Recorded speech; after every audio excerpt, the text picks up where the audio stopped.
when their own Justice Department was concluding that Joe Biden, who, let's not forget, illegally took classified documents and kept them in his garage, in his freezer. I mean, Lord knows where. He just certainly didn't know.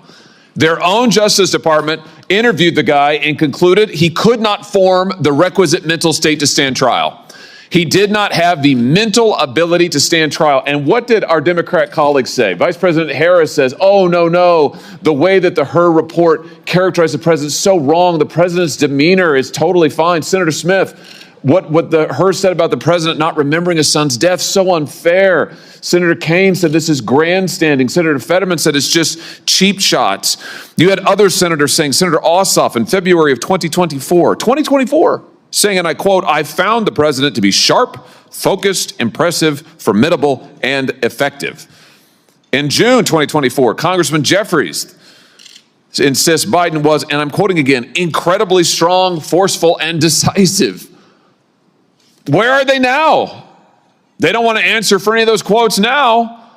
They lied to us for 4 years, and we know they lied. They know they lied. It's why they're not here. They don't want to answer a single question. They can't bear to show their faces in public. Hello, Patriots. Welcome back to Signal 76, your unwavering voice for constitutional truth in an era where our founding principles are under relentless attack. I'm your host, and today we're exposing one of the most damning constitutional scandals in American history that should make every freedom-loving American's blood boil. We're breaking down explosive Senate testimony that reveals how the Democratic establishment orchestrated a 4-year deception about Joe Biden's mental incapacity while potentially allowing unelected shadow figures to wield presidential power through illegal use of Autopin technology. This isn't just another political controversy, folks. This is about the systematic destruction of constitutional governance and the brazen lies told to the American people by Democrats who put party power above national security. If you're tired of being fed propaganda by the corrupt mainstream media and want the unfiltered truth that Washington elites don't want you to hear, hit that subscribe button right now and join our growing army of patriots who refuse to be silenced. Smash that like button if you believe in holding these constitutional criminals accountable. Drop a comment with your outrage about this betrayal and stick around until the very end, because what I'm about to reveal about who is really running our country will absolutely shock you to your core. Thanks to all the witnesses for being here. You know, the visual, sometimes it really is true. A picture speaks louder than words. It's worth 1,000 words. And here, all you have to do is look over at this side of the dais to see that the stone wall continues. I mean, from the party that lied to this nation for 4 years. Let's just take a look at some of the things that our colleagues said on the Democrat side when their own Justice Department was concluding that Joe Biden, who, let's not forget, illegally took classified documents and kept them in his garage, in his freezer. I mean, Lord knows where. He just certainly didn't know. Their own Justice Department interviewed the guy and concluded he could not form the requisite mental state to stand trial. He did not have the mental ability to stand trial. And what did our Democrat colleagues say? Vice President Harris says, oh, no, the way that the Hur report characterized the president is so wrong. The president's demeanor is totally fine. Senator Smith, what the Hur said about the president not remembering his son's death, so unfair. Senator Kaine said this is grandstanding. Senator Fetterman said it's just cheap shots. You had other senators saying, Senator Ossoff in February of 2024, saying, and I quote, I found the president to be sharp, focused, impressive, formidable, and effective. In June 2024, Congressman Jeffries insists Biden was, and I'm quoting again, incredibly strong, forceful, and decisive. Where are they now? They don't want to answer for any of those quotes now. They lied to us for 4 years, and we know they lied. They know they lied. It's why they're not here. They don't want to answer a single question. They can't bear to show their faces in public. And you know what? It's right that they can't do that, because the bill of goods they sold this country, they walked this country right into one of the greatest constitutional crises of our history. And now they are afraid to even show up to admit it. These are people, and this is a party that cannot be trusted with power, that cannot be trusted to tell the truth, the most basic truth. They all changed their tunes after Joe Biden debated President Trump, and the whole world could see he couldn't even form a sentence, that running this guy for president again is a form of elder abuse. My, how they changed their tunes after that. Now they can't even show up in public to talk about it. This is embarrassing. But worse than that, it's dangerous. It is dangerous for this country. Mr. Wold, I want to pick up on something you just said a second ago about the OLC and their opinion as to when an Autopin can be used. Just be clear about this. Autopin means not signed by the person. Autopin is basically push of a button and it gets signed. OLC says only when the president specifically directs it and it is under his direct authority. Do I basically have that right? That's correct, Senator. So, based on the facts we know, did that happen in this case with all of the pardons and clemencies and other giveaways that Joe Biden signed? Assuming that the Biden White House complied with sort of traditional practice of presidential administrations and that there was record keeping either from the staff secretary or others, there should be records to indicate either through covering memorandum or briefing books where the president would have signed his signature authorizing this decision. None of that has come forward. That would be very easy to dispel some of these concerns. And I think what we're seeing here is really the Autopin is best understood as sort of a tool of executive convenience. Hold on a second. You just said something very important. I want to emphasize that. So what you're saying is that there should be, for every time that Biden authorized the Autopin, there should be a record of that. And he should have had to have registered his personal consent to using the Autopin. Is that basically correct? I think to put it another way, I would say in the policy paper flow to the Oval Office, there should be a record of what documents are presented to the president when and when he gave his assent to the actions that are listed in those documents, whether it's a judicial nomination or it's a statutory response to Congress. Well, I think the answer is we need to get those documents. And I just say to our friends in the media over here, you guys need to be asking for those documents, and we need to be asking for them, Mr. Chairman. We need to see those documents. And the president, the former president now, could certainly choose to release them. I'm sure they're part of his personal papers, right, Mr. Wold? And that's correct. And the first place to start would be the staff secretary's office under President Biden. Oh, here's the trail. If you want to know, if you want an answer to the question, did Joe Biden actually assent to the use of the Autopin and all? You think of all the people he pardoned, he granted clemency to: murderers, drug dealers, child rapists. Let's find out, did he actually authorize it? There should be a record of it, is what we've learned today. Thank you for that testimony, Mr. Wold. There should be a record of it. So this is a binary question. It's not, oh, we don't know, gee, it's hard to say. No, actually, we can find out. So right now, today, I call on President Biden, former President Biden and his staff, release the documents. You have them, you know you have them, release them. If what you did is legal, and if you're really not embarrassed about it, and you think it was totally constitutional, release the paper flow. Show us the documents where the president authorized the use of the pen for every single pardon and clemency and stay application. Let's see it. Let's see all of it. And if you won't do it, we should subpoena those documents, and we should find out the truth of who was really running the White House, because I think we can see it was not Joe Biden. Thank you all for being here today. Mr. Wold, thanks for your testimony. Senator Kennedy. Thank you, Mr. Let me paint you the horrifying picture of what we're dealing with here. For 4 long years, the Democratic Party, their media allies, and establishment Republicans engaged in the most elaborate cover-up in modern American history. They knew Joe Biden was mentally deteriorating. They knew he couldn't form coherent thoughts or make complex decisions. They knew he was a national security risk who couldn't even remember when his own son died. Yet they continued to lie to your face, telling you he was sharp, focused, and completely capable of leading the free world. This wasn't just political spin or partisan exaggeration. This was a calculated conspiracy to deceive the American people about the mental fitness of the person holding the most powerful office in the world. Think about the implications of what we're discussing here. While Biden was shuffling around in a confused state, unable to complete sentences or remember basic facts, he was supposedly making life and death decisions about nuclear weapons, military deployments, and national security operations that could affect millions of Americans. The Senate testimony we're analyzing today reveals the smoking gun evidence that destroys the Democratic narrative once and for all. Biden's own Department of Justice, after conducting a thorough investigation into his illegal possession of classified documents, concluded that he could not form the requisite mental state to stand trial. Let that sink in for a moment, patriots. The man's own Justice Department determined he lacked the mental capacity to understand legal proceedings. Yet these same Democrats were insisting he was mentally sharp enough to serve as commander-in-chief. We're talking about classified documents scattered throughout Biden's personal residences like a yard sale of national secrets. documents in his garage next to his car, stuffed in his basement freezer alongside ice cream. And God knows where else this man carelessly left materials that could compromise American intelligence operations and get our service members killed. The Justice Department investigation found that Biden had been illegally retaining classified materials for decades, treating state secrets like personal mementos while putting our national security at risk. But when the Justice Department concluded that Biden couldn't mentally comprehend the charges against him, did the Democrats come clean with the American people? Did they show even a shred of integrity and admit what they knew about his cognitive decline? Absolutely not. Instead, they launched a coordinated propaganda campaign that would make Soviet-era disinformation experts jealous. Vice President Kamala Harris, the woman who thankfully will never hold executive power again, had the audacity to claim that the Justice Department's characterization of Biden was completely wrong and that his demeanor was totally fine. This is the same Kamala Harris who spent years covering up Biden's obvious mental decline while positioning herself to inherit power through constitutional crisis rather than legitimate electoral victory.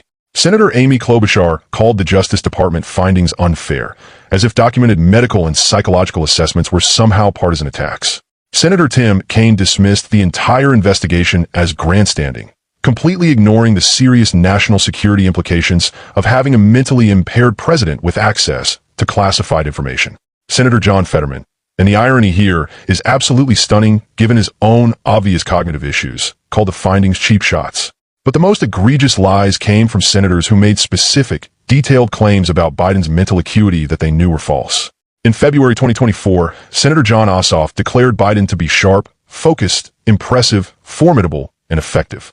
In June 2024, Congressman Hakeem Jeffries insisted Biden was incredibly strong, forceful, and decisive. These weren't casual observations or political pleasantries. These were deliberate false statements designed to deceive the American electorate about the true condition of their president. Where are these Democrats now? Where are these champions of Biden's cognitive abilities when faced with official testimony about his mental incapacity? They're nowhere to be found. They won't show their faces at Senate hearings. They won't answer questions about their previous statements. They can't bear to be held accountable for their lies because they know they participated in a constitutional fraud that undermined the very foundation of democratic governance. This cowardly absence tells you everything you need to know about the character of the modern Democratic Party. They're perfectly willing to lie to the American people when it serves their political interests, but they lack the moral courage to face consequences when their deception is exposed. They'll attack patriotic Americans as threats to democracy for questioning their narrative, but they won't defend their own words when confronted with evidence of their dishonesty. Now here's where this scandal becomes even more constitutionally alarming.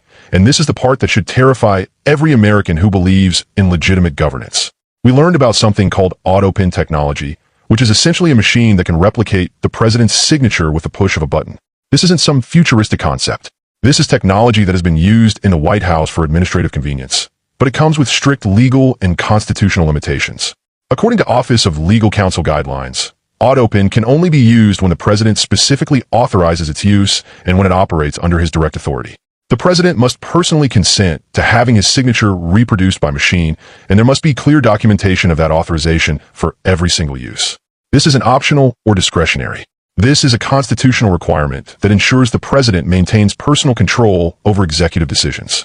But here's the bombshell question that should keep every American awake at night. Did Joe Biden actually authorize the use of Autopin technology for the hundreds of pardons and clemencies issued during his administration? We're not talking about routine administrative documents here. We're talking about presidential pardons for murderers, drug dealers, child rapists, and other violent criminals who were released back into American communities. According to expert testimony presented to the Senate, there should be comprehensive records documenting every instance where Biden personally authorized the use of Autopin technology. These records should exist in the White House Staff Secretary's office, and they should include detailed documentation of the president's specific consent for each use. The witness testimony made it clear that proper presidential administrations maintain meticulous records of these authorizations to ensure constitutional compliance. But guess what? Those records haven't been produced. The documents that would prove Biden was actually making these life and death decisions about criminal justice haven't been released. The paper trail that would demonstrate presidential authorization for these pardons is mysteriously missing. And that's not an accident or oversight. That's a deliberate cover-up designed to hide the truth about who is really exercising presidential power. This brings us to the most terrifying possibility of all. If Biden didn't personally authorize these pardons, if he wasn't mentally capable of reviewing complex criminal cases and making informed decisions about justice and public safety, Then who was making these decisions? Who was wielding presidential power while the elected president was mentally incapacitated? We're potentially looking at an unprecedented constitutional crisis where unelected officials were making presidential decisions without any legal authority whatsoever. The witness testimony made it absolutely clear that this is a binary question with no middle ground. Either Biden authorized these actions, and there are records to prove it, or he didn't authorize them, and someone else was unconstitutionally exercising presidential power. There's no gray area here. There's no room for interpretation. The documents either exist or they don't, and their absence speaks volumes about what really happened. This is why the call for immediate document release is so critical. Former President Biden needs to produce these authorization records immediately. If what his administration did was legal and constitutional, if he really was making these decisions despite his obvious cognitive decline, then he should have no problem proving it with official documentation. The American people have an absolute right to know whether their elected president was actually governing or whether they were being ruled by an unelected shadow government. But we all know Biden won't release these documents voluntarily because he can't. He can't produce records of decisions he never made. He can't provide documentation of authorizations he never gave. The man who couldn't remember basic facts about his own family somehow managed to carefully review hundreds of complex criminal cases and make thoughtful decisions about rehabilitation and public safety. That's not just unlikely, it's impossible. This is exactly why Congress needs to use its constitutional authority to subpoena these documents immediately. The American people deserve to know who was running their government during one of the most challenging periods in recent history. We have a right to know whether our constitutional system was being respected or whether it was being systematically subverted by people who thought they knew better than the voters. The national security implications of this scandal are staggering. If Biden was mentally incapable of making decisions about criminal pardons, what about decisions involving nuclear weapons, military operations, and intelligence activities? If unelected officials were making domestic policy decisions, were they also making foreign policy decisions that could affect American lives and international relationships? The scope of this potential constitutional violation could be far broader than we currently understand. What makes this situation even more infuriating is the complete media blackout surrounding these revelations. The same journalists who spent 4 years attacking anyone who questioned Biden's mental fitness are now ignoring official testimony that confirms their worst fears. They called it disinformation when patriots raised legitimate concerns about presidential cognitive decline. They called it conspiracy theory when we questioned whether Biden was actually making executive decisions. Now we have government witnesses confirming our suspicions, and these media outlets are pretending it's not news. This is exactly why independent patriotic media, like Signal 76, is so essential to preserving American democracy. We don't have corporate sponsors dictating our coverage. We don't have editors pushing establishment narratives. We don't have advertisers threatening to pull funding if we tell uncomfortable truths. We have the freedom to report facts that contradict the official narrative, even when those facts expose the corruption and incompetence of government officials. The broader implications of this scandal extend far beyond Joe Biden's personal cognitive decline. This is about whether American citizens can trust their government to tell them the truth about fundamental questions of leadership and governance.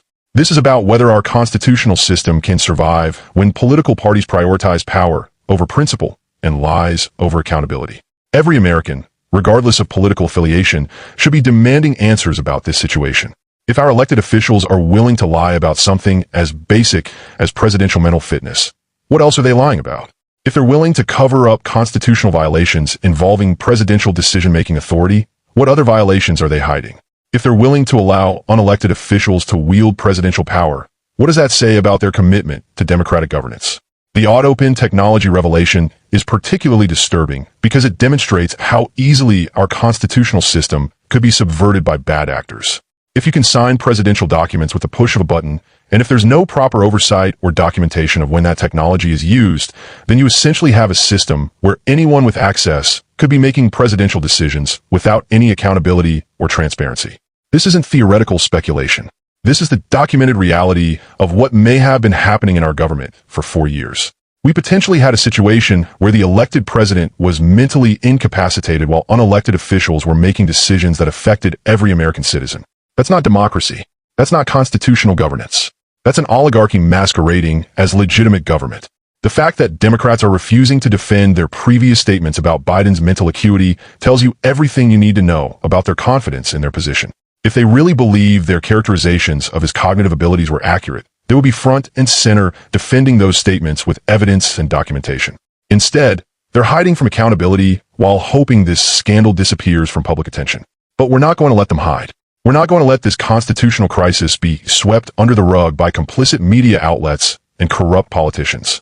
We're going to keep demanding answers until we get the full truth about who was running our government and whether our constitutional system was being respected or systematically violated. This is why elections have consequences, patriots. This is why we can't afford to be complacent about the future of our republic. The people who perpetrated this potential constitutional fraud can never be trusted with power again. They've shown us their true character, and we need to believe them when they show us who they really are. The American people deserve complete transparency about what happened during the Biden administration. We deserve to know whether our Constitution was being followed or whether it was being systematically undermined by officials who thought they could deceive us indefinitely. We deserve to know whether the person we elected was actually governing or whether we were being ruled by an unelected shadow government. This fight for constitutional accountability is far from over. We need to maintain pressure on Congress to subpoena these critical documents. We need to demand investigations into the use of Autopin technology and presidential decision-making authority. We need to expose every aspect of this potential cover-up until the American people have the complete truth about what happened to their government. The stakes couldn't be higher, patriots. This isn't just about political point scoring or partisan advantage. This is about the fundamental integrity of our constitutional republic and whether we can trust our institutions to serve the American people with honesty and transparency. The moment we stop holding our leaders accountable is the moment we stop being a free people. And that's something we can never allow to happen on our watch. Stay vigilant, stay informed, and never stop demanding the truth. Subscribe to Signal 76 for more fearless reporting that exposes government corruption and defends American values. Share this video with every patriot who needs to know about this constitutional crisis. Comment below with your thoughts on this scandal and what should happen to the officials who covered it up. Together, we're going to hold these people accountable and restore constitutional governance to America.